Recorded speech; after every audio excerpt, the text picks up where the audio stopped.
she walked into Yale as an outsider, faced sabotage from the Golden Boy, but shocked everyone by winning it all. This girl from New Orleans just rewrote the rules of belonging. Picture entering a space where every expression suggests you're unwelcome, where each murmur questions your value, and your greatest rival has just undermined you. Despite this, you emerge victorious, with the prize in hand. This story isn't fictional. It's a reality-based tale of how a young woman from New Orleans amazed the entire Ivy League, revealed a controversy, and transformed the principles of acceptance at Yale. Stay until the conclusion because her method of reversing everyone's expectations is unforgettable. Before we begin, if you enjoyed tales of perseverance, unlikely heroes, and system-changing moments, please subscribe and help us achieve our initial 1,000 subscribers. Your encouragement fuels these impactful narratives every week. What brings you to this place? The inquiry cut through the atmosphere like a sharp weapon, laden with mockery and disdain. The speaker was Gregory Hawthorne III, Yale's National Debate Invitational champion.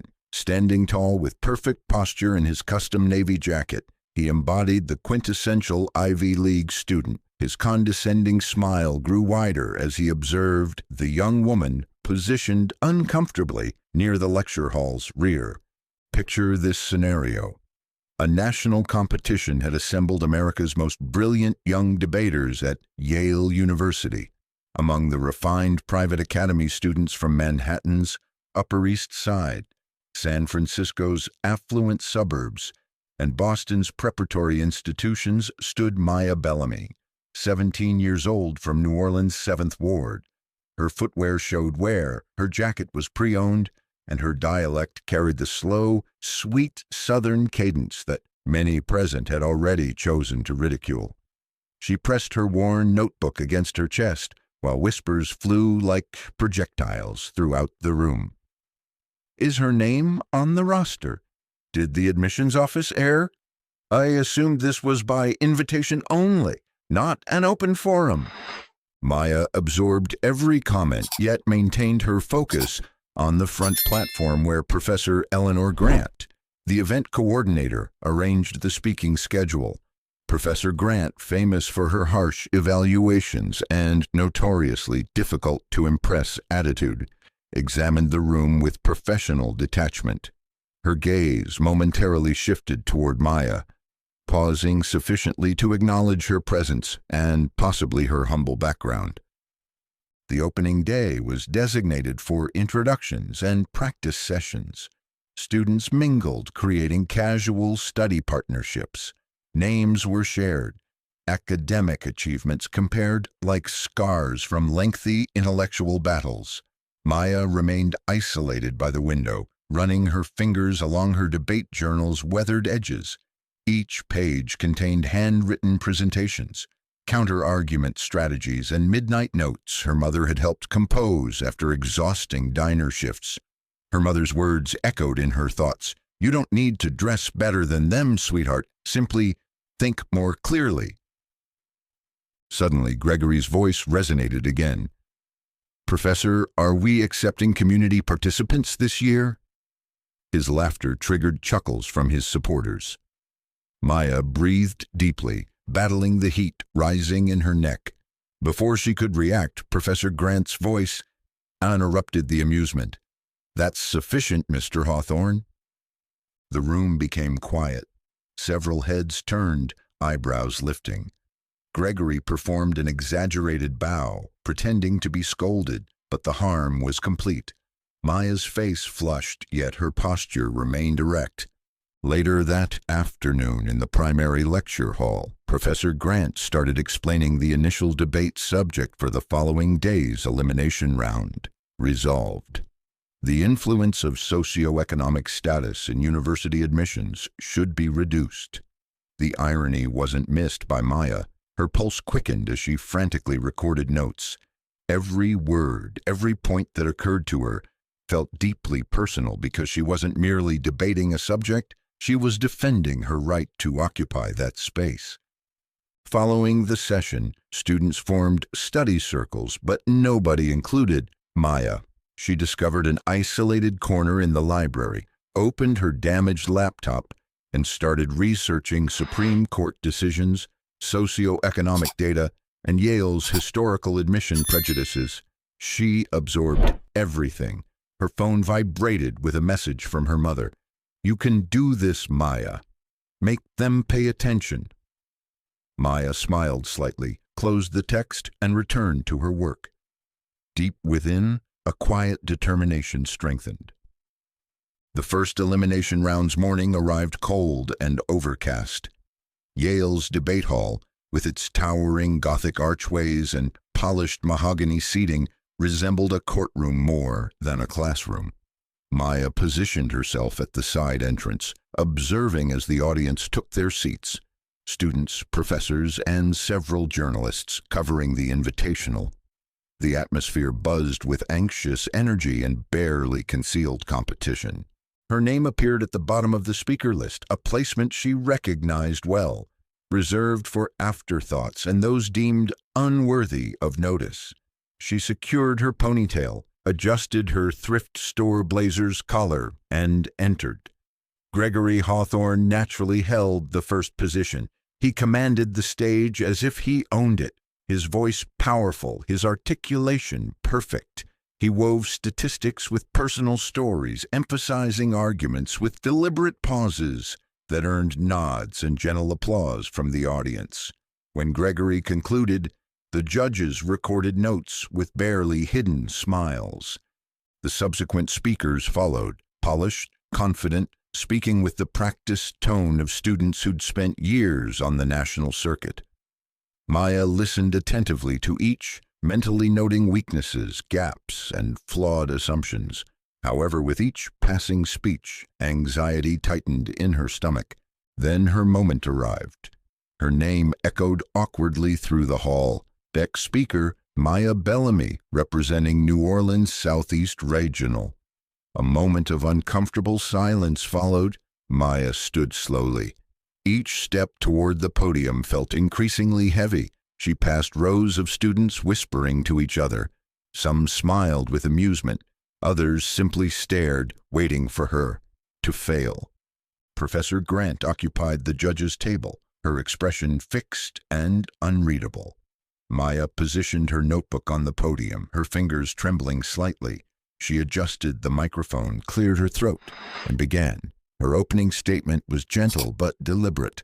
"Before I start, I'd like to thank Yale for this opportunity, even though some people in this room question whether I should be here." The wave of gasps and nervous laughter was immediate. She didn't hesitate. With purposeful clarity, she launched into her argument. She lacked Gregory's polished speaking techniques, but she possessed something else, genuine conviction. She discussed systematic bias, communities like hers where schools barely maintained working air conditioning, let alone debate programs. She referenced Supreme Court cases, cited longitudinal studies on socioeconomic impact on educational outcomes, and unexpectedly shifted to personal narrative. "Some of us weren't born with legacy admission documents waiting for us," she said, making eye contact with Gregory mid-sentence. "Some of us had to earn every invitation, including this one." There was no applause yet, just a charged silence that demanded attention. When she reached her conclusion, reducing socioeconomic background's impact in admissions isn't about charity, it's about justice. It's about ensuring the next Maya Bellamy doesn't have to stand here proving she deserves a seat at a table she's already earned. Her voice never faltered. As she stepped down, the room remained silent for a moment, longer than usual. Then scattered applause began. Not overwhelming, but genuine. Gregory smirked sarcastically as she passed him, muttering quietly, "Nice speech. Let's see if it makes a difference." But Maya didn't respond. She walked directly past him, shoulders back, head high, because deep down she knew something had changed. Later that afternoon, preliminary scores were posted on the announcement board outside the debate hall. Maya approached cautiously, her heart pounding. The rankings were neatly typed, with the top 16 names advancing to the next round. Each name felt like an obstacle she'd need to overcome. She scanned the list, her eyes searching frantically until they found hers. Maya Bellamy, rank 12, just above the elimination line. A slow breath escaped her lips, relief mixed with adrenaline. She wasn't at the top, but she wasn't eliminated either. She had survived the first cut. Behind her, Gregory's unmistakable voice rang out. "Well, would you look at that?" he drawled, standing with two friends from his debate circle. "Miracles really do occur." Maya didn't turn around. She knew better. As she walked away, she overheard more whispers. "Who is she again?" "She's from some public school in Louisiana, I think." "This has to be a diversity selection." No way she actually scored above Alex or Priya. Maya's stomach tightened, but again she kept moving. That evening in her tiny dormitory room, assigned for out-of-state participants, she spread her research notes across the bed. The topic for the next round had just been emailed. Resolved. Affirmative action policies do more harm than good. The irony tasted bitter. They were going to make her defend or challenge the very policy that might have been the only reason she'd received this invitation, at least in their opinion. For several minutes she simply stared at her laptop screen, her mind flooded with doubts. What if they were correct? What if she was only here because of some checkbox? What if her next speech was her last? Her phone buzzed. "Remember, baby, you've never needed anyone's permission to be extraordinary." Maya smiled faintly. With renewed determination, she opened a dozen research tabs simultaneously. Supreme Court rulings on affirmative action, longitudinal studies on underrepresented student performance, personal testimonies from students like her. Then she went further. She began outlining arguments for both sides. If they wanted to trap her, she'd ensure she knew every possible escape route. The next day, the debate hall felt even colder. Gregory was again scheduled before her. He took the floor with a smug grin, delivering a performance that blended cherry-picked statistics with carefully veiled sarcasm. "We should admit students based on merit," he declared at one point, turning briefly toward Maya's section in the audience, "not on sympathy or social engineering." The audience chuckled politely. The judges smiled, making notes. By the time Maya's name was called, the air was thick with expectation and skepticism. She rose, walked steadily to the podium, and began. Her voice was calm but unwavering. "This conversation isn't about lowering standards," she said, locking eyes with the audience. "It's about recognizing that the playing field hasn't been level for a very long time." She didn't stop there.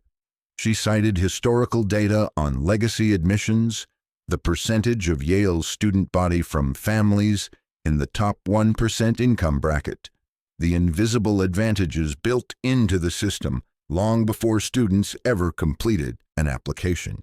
Then she paused. "If you believe that only grades and test scores should determine worth," she continued, "then ask yourself how many of you sitting here today would be here without private tutors, elite prep schools, and parents who knew how to manipulate the system before you could even spell Yale." The room shifted uncomfortably. Some jaws tightened. Several students exchanged glances. Gregory's confident smirk began to waver. Maya concluded with quiet intensity. "Leveling the playing field isn't about giving anyone a free pass. It's about ensuring the next generation of thinkers and leaders doesn't look exactly like the last." When she stepped down, the applause came quicker this time. Louder, not overwhelming, but undeniable. Professor Grant's eyes followed her as she returned to her seat. For the first time, there was something different in her gaze. Not indifference, but recognition. The next day, Maya's name appeared on the quarterfinal bracket. She had climbed higher than anyone expected, rank 7 now. Gregory still sat comfortably at number 1, but this time something felt wrong. On her way to the dining hall, Maya noticed 2 students from Gregory's debate circle huddled near the bulletin board, laughing quietly while glancing at her. As she walked past, one muttered under his breath, just loud enough for her to hear, "Let's see how she handles tomorrow's topic." Her stomach twisted. That evening, as she prepared for the quarterfinals, an email appeared in her inbox. Subject: revised topic assignment. Urgent from debate.committee@admin@yale.edu. The email looked official enough. Due to scheduling conflicts, your debate topic has been switched.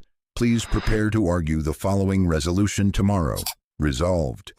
The American education system rewards conformity over creativity. Failure to comply will result in disqualification.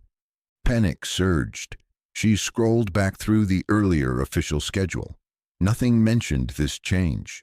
None of the other competitors had reported any topic shifts. Her instincts screamed something wasn't right, but she didn't have time to question it. With barely 10 hours before her round, she shoved aside her previous preparation and started over, researching, writing, rehearsing. By 2 a.m., her eyes burned, but her speech was complete. She fell asleep with her laptop still open. The next morning, walking into the debate hall, she clutched her speech notes tightly. But as she approached the check-in table, Professor Grant called her name. "Miss Bellamy, where have you been?" The professor's tone was sharp, almost annoyed. Maya blinked, confused.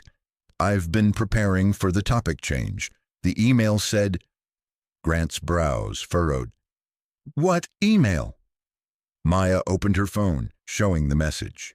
Professor Grant's lips thinned as she scanned the sender's address. "This isn't from us," she said coldly. "This is fraudulent." Maya's heart sank. Her hands trembled. Who would— Before she could finish, Grant interrupted. "You were supposed to prepare for the assigned topic. Resolved. Technology has eroded authentic human communication, and your round starts in 5 minutes." Maya's stomach dropped. No preparation, no research, no outline. Gregory, standing nearby, caught her eye.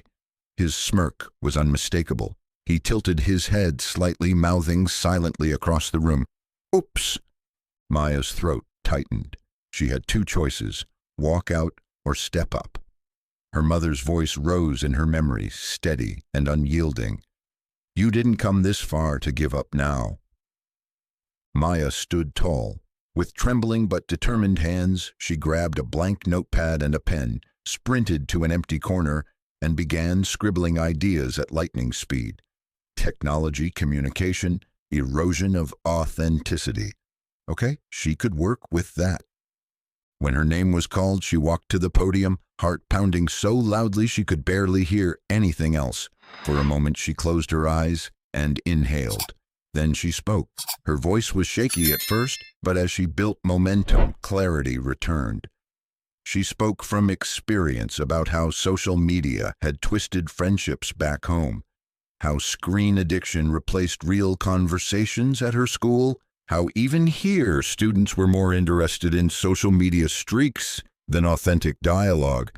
It wasn't her most researched speech, but it was raw, real, and by the end, powerful. As she stepped down, Gregory's smile faded just a little. Professor Grant didn't applaud, but her gaze lingered on Maya longer than it ever had. Back in her room that night, Maya stared at her phone. No new emails, no new threats. But she knew this wasn't over. There were games being played, and she'd just proven she could play too. The next morning, Maya sat on the stone steps outside the debate hall, sipping lukewarm coffee from a vending machine cup. The autumn air was crisp, but her mind was burning with questions. Who had sent that fraudulent email, and why had no one officially addressed it? Her phone buzzed with a notification. Quarter-final results posted. She walked briskly to the bulletin board, heart pounding. Maya Bellamy, rank 5, advancing to semi-finals. A small gasp escaped her lips. Even after the sabotage, she had made it. Several heads turned at her reaction. Gregory stood nearby with his friends, jaw tightening slightly when he saw her name on the list. That afternoon, while reviewing her notes in the library, a shadow fell across her desk. Maya looked up. Professor Grant. Without sitting, Grant lowered her voice. "Miss Bellamy, I'd like to speak with you privately." Maya's heart skipped. They walked together to Grant's small office down the hall. The walls were lined with debate trophies and framed photos from past Yale champions. Grant motioned for her to sit. "I reviewed the email you received," she began. "It was spoofed. The sender masked their address to make it look like an official Yale account." Maya felt her throat tighten. "Do you know who sent it?" Grant's gaze narrowed.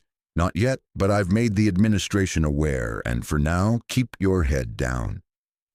Maya's fists clenched slightly on her lap. "I don't want to keep my head down, Professor. Someone tried to sabotage me." Grant leaned back, eyes unreadable. "I admire your spirit, but understand, this place devours the reckless alive." There was a long pause. Finally, Grant's voice softened just a fraction. "Make it to the finals, then we'll talk."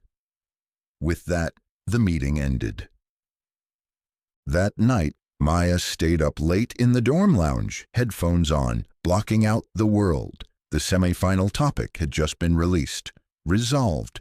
Social movements driven by digital activism are less effective than traditional grassroots organizing. Perfect. This was her territory. Her fingers flew across the keyboard, pulling data from case studies on Black Lives Matter, the Arab Spring, even Hurricane Katrina relief efforts back home. Her personal connection to the subject burned through every note she typed, but even as she prepared, she couldn't shake the feeling that something else was coming. The day of the semifinals arrived. Maya's opponent, Priya Shah, ranked second from a prestigious private academy in New Jersey, with a debate resume longer than most people's college applications. As they faced each other on stage, Priya offered a polite smile, but there was no warmth behind it. The debate began.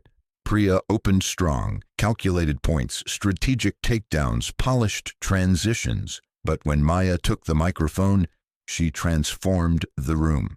She spoke of lived experience, of watching online petitions translate into real-world policy changes in her own neighborhood, of how digital activism had become the only megaphone for marginalized voices.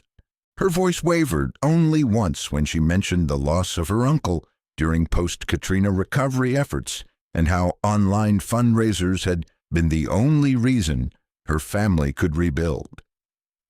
The room fell silent at that moment. By the end, even Priya seemed shaken. When the judges returned with their decision, the announcement rang out. The winner advancing to the final round, Maya Bellamy. The applause was scattered, hesitant, but it didn't matter, she'd done it. From a forgotten name at the bottom of the list to a finalist at Yale. But as Maya walked off stage, Professor Grant approached quietly, her face unreadable. "Be ready," she said lowly. "The next round won't just test your skill." And just behind her, Gregory Hawthorne stood leaning against the wall, arms crossed, eyes narrowing, because in the final, it would be Maya versus Gregory, and both knew there was more at stake than a trophy. The morning of the final round dawned colder than any day before. Heavy gray clouds hung low over Yale's campus, as if the sky itself understood the weight of what was coming. Sanders Auditorium was packed. Faculty, alumni, students, even several regional reporters had shown up to cover the event. Cameras lined the back wall. The Yale Debate Invitational wasn't usually this high profile, but word had spread quickly over the past week. The underdog versus Yale royalty narrative was too good to ignore. Maya sat backstage, flipping through her notebook. Her heart thudded in her chest, but her breathing stayed even. Years of late-night speeches in her bedroom mirror had prepared her for this. Across the room, Gregory Hawthorne paced confidently. His friends clustered around him like admirers, offering high fives and last-minute encouragement. Maya caught snippets of his voice. Easy victory. Just got to overwhelm her during cross-examination. She'll break. No way she's ready for this level. But she didn't flinch. Professor Grant approached her quietly. "You're about to step into a room that wasn't built for you," Grant said, voice low. "But make no mistake, you've earned every second of this stage." Maya nodded. The debate topic was already displayed on the main screen. Resolved. Traditional institutions remain the best guardians of academic integrity. The irony was thick. Maya almost smiled. The auditorium fell silent as the moderator took the stage. "Welcome to the final round of the Yale National Invitational. Representing Yale's Honor Division, Gregory Hawthorne III. Representing the Southeast Regional Public Forum, Maya Bellamy." Applause erupted, but Maya couldn't help noticing Gregory's side of the room was louder. The moderator explained the rules. Each speaker would deliver an opening statement, followed by cross-examinations, rebuttals, and closing arguments. Gregory went first, and he came out swinging. He painted a picture of Yale and other elite institutions as guardians of knowledge, traditions, and fairness. He referenced decades of academic research, surveys on institutional trust, even quoted a former Secretary of Education. His delivery was sharp, charismatic, and dripping with confidence. The audience ate it up. When it was Maya's turn, she stepped forward slowly. Her palms tingled with adrenaline, but her voice was steady. "Ladies and gentlemen," she began, "we're here today to debate who gets to decide what's considered academic integrity."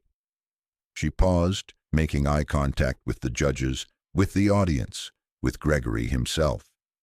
"And I stand here as living proof that sometimes the very institutions we trust are the first to silence voices like mine." A visible ripple moved through the audience. She didn't stop. Maya spoke of the fraudulent email sabotage without naming names, but making it clear that institutional gatekeeping wasn't just theoretical. It was happening right here, right now. She referenced historical examples, how universities once barred women, then people of color, then anyone who didn't fit a narrow mold of what qualified looked like. Her voice rose with conviction. Integrity isn't just about preserving traditions. It's about evolving past the ones that kept people out. Cross-examination followed. Gregory attacked aggressively. He questioned her statistics, pushed her on definitions, interrupted her points, but Maya stayed calm. "For every jab," she countered with clarity. "You're shifting the argument, Mr. Hawthorne," she said at one point, voice cool. "Let's return to the resolution." The crowd stirred. Even some faculty members leaned forward, intrigued. In the rebuttal phase, Maya dismantled Gregory's core argument. If traditional institutions were flawless guardians of integrity, I wouldn't have had to fight my way through sabotage just to stand here today. Her words hung in the air. For the first time all tournament, Gregory's confident facade cracked. His smile faded. His rebuttal came across rushed, defensive. When the debate concluded, the auditorium sat in charged silence. Then applause. This time it wasn't scattered. It was real, full, loud. Maya stepped back from the podium, breath shaking. Gregory stared at the floor, jaw tight, refusing to look at her. Professor Grant, standing near the judge's table, gave Maya the faintest nod. But the final decision hadn't been announced yet. Both debaters were escorted backstage to await the results. As Maya sat in the hallway staring at her worn sneakers, one thought repeated in her mind. Win or lose, I made them listen. Maya sat on the cold bench outside the auditorium, hands trembling despite her best efforts to stay composed. The minutes dragged. From the hallway she could faintly hear the muffled voices of the judges deliberating behind closed doors. Laughter erupted briefly, then silence, then more murmurs. Her stomach churned. Gregory paced several feet away, arms crossed, eyes dark with frustration. His earlier cocky swagger was gone, replaced by a nervous tension he couldn't hide. Maya glanced at him, but he didn't meet her gaze. Finally, the door opened. Professor Grant stepped out, her face carefully neutral. The results will be announced in 5 minutes, she said, motioning both students back inside. Maya's heart pounded in her chest as she re-entered Sanders' auditorium. The crowd was buzzing now. Phones were out. Students whispered predictions to each other. Gregory's friends sat front row wearing identical Yale blue sweaters. Maya's section was almost empty, except for several out-of-state competitors she'd befriended and a single camera crew from a local news outlet. The moderator took the stage, holding a sealed envelope. Maya held her breath. After much deliberation, the moderator began, "The judges have reached a decision." He opened the envelope slowly, with dramatic pause. The winner of the 2025 Yale National Invitational is a beat. Maya Bellamy. The room froze. For one heart-stopping second, Maya wondered if she'd heard it wrong. Then applause erupted, not just polite, obligatory clapping, but real, genuine applause from parts of the room she hadn't expected. Some students stood, others simply stared in disbelief. Gregory's face turned pale. He didn't wait for the official congratulations. Without a word, he grabbed his bag and stormed out through the side exit. Maya stood still, too shocked to move. Professor Grant approached, holding out her hand. Maya shook it, her fingers trembling. "Well done," Grant said, voice low but sincere. "You didn't just win a debate. You proved you belong here." As cameras flashed and people surged forward to shake her hand, Maya's phone buzzed. A text from her mom. "Told you, baby, you never needed their permission to shine."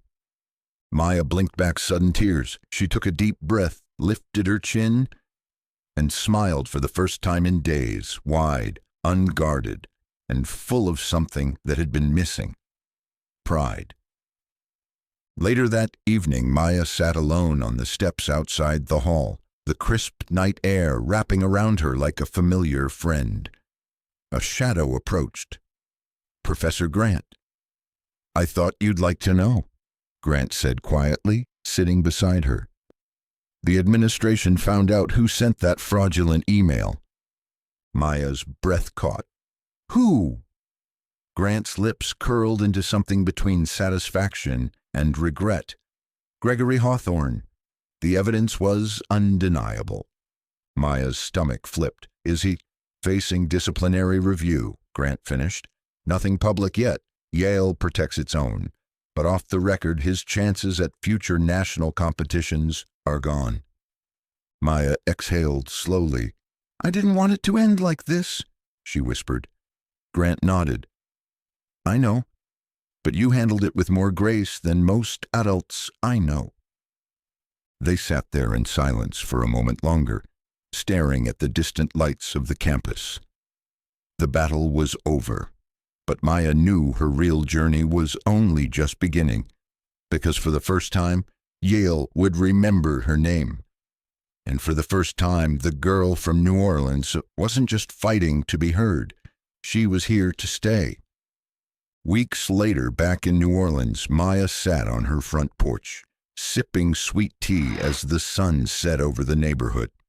Her mom stepped outside, holding an envelope with Yale's letterhead. Maya opened it carefully. Inside, an official invitation to join Yale's summer pre-college program, full scholarship, with a personal note from Professor Grant herself. "Can't wait to see how far you'll go," it read. Maya smiled, her heart full, from being doubted to being welcomed, from fighting for a voice to standing as proof that voices like hers could change rooms, challenge systems, and crack the ceilings others pretended didn't exist. And dear friend, if this story moved you even just a little, if you believe that talent, resilience, and heart can come from anywhere, please give this video a thumbs up. Drop a comment below, tell us where you're watching from, and don't forget to hit that subscribe button to help this channel reach 1,000 subscribers, because with your support, we'll keep bringing you more true, inspired stories like this. Stories that prove sometimes it's not where you start, it's how loud you speak.